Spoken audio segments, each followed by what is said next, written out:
an undying specter of wrath and retribution. Kalista is an armored nightmare summoned from the Shadow Isles to hunt deceivers and traitors. The betrayed may cry out in blood to be avenged, but Kalista only answers those willing to pay with their very souls. Those who become the focus of Kalista's wrath should make their final peace, for any pact sealed with this grim hunter can only be ended by the cold, piercing fire of her soul spears. Know our pain. Know our truth. In life, Kalista was a proud general, niece to the king of an empire that none now recall. She lived by a strict code of honor, serving the throne with utmost loyalty. The king had many enemies, and when they sent an assassin to slay him, it was Kalista's vigilance that averted disaster. But in saving the king, she damned the one he loved most. The assassin's deflected blade was envenomed and sliced the arm of the queen. The greatest priests and surgeons were summoned, but none could draw the poison from her body. Racked with grief, the king dispatched Kalista in search of a cure, with Hecarim of the Iron Order taking her place at his side.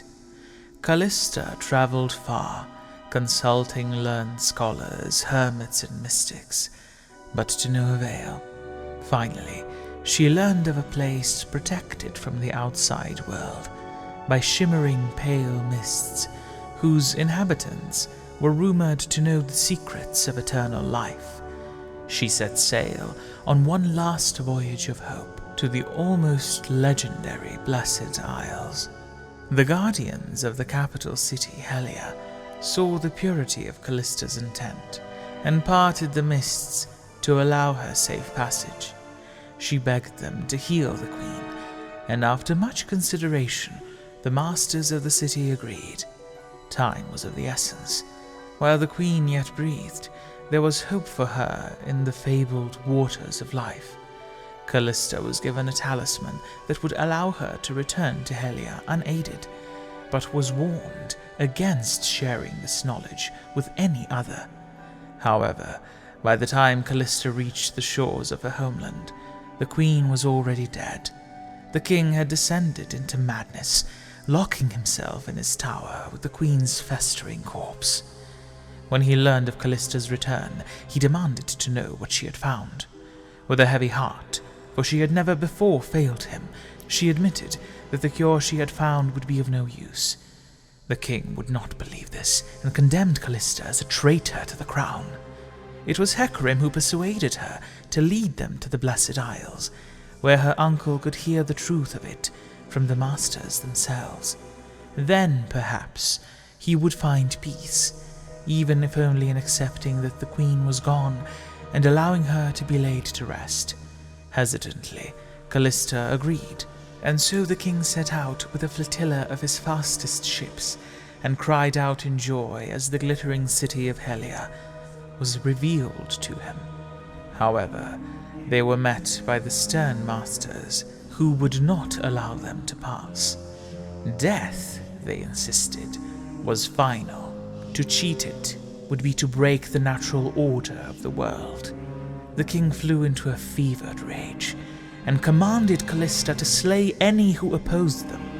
She refused and called on Hecarim to stand with her, but instead he drove his spear through her armored back. The Iron Order joined him in this treachery, piercing Kalista's body 12 times more as she fell.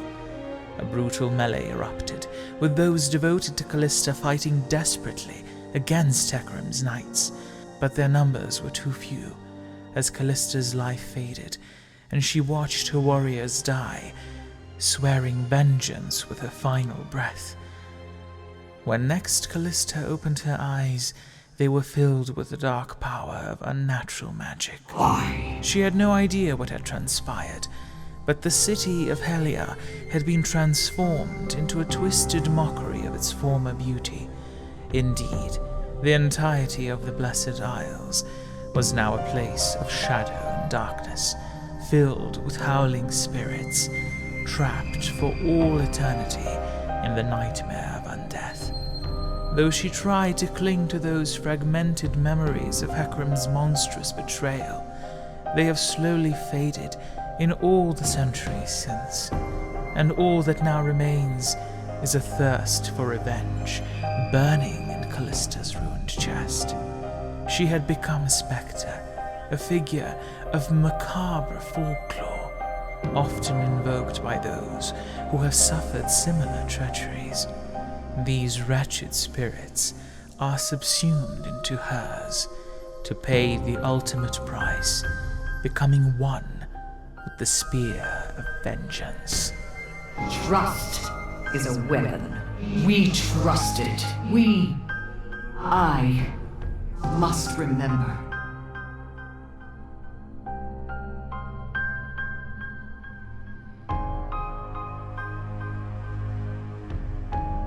Kalista. Yes, that was our name.